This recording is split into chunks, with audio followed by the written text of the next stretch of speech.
কথা বলতেই হবে ইনশাআল্লাহ, কারণ আগামীতে আবার আপনাদের সাথে দেখা হবে কিনা আমি জানি না। কথা বলতেই হবে। বসেন, কেউ দাঁড়িয়ে থাকবেন না। আমি দেখতে পাচ্ছি বাংলাদেশের ভাগ্য আকাশে উত্তর গগনে কালো মেঘ জমা হয়েছে, ঝড়ের পূর্বাভাস লক্ষ্য করছি।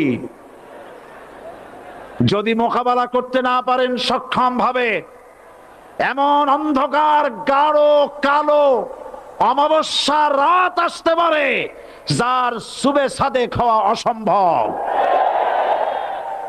সুতরাং আপনারা কি কাপুরুষের মতো কাফের মুশরিকদের গোলামি করে মরতে চান? বিড়ালের মতো 500 বছর বেঁচে থাকার কোনো লাভ নাই। সিংহের মতো 1 ঘন্টা বাঁচতে চাই।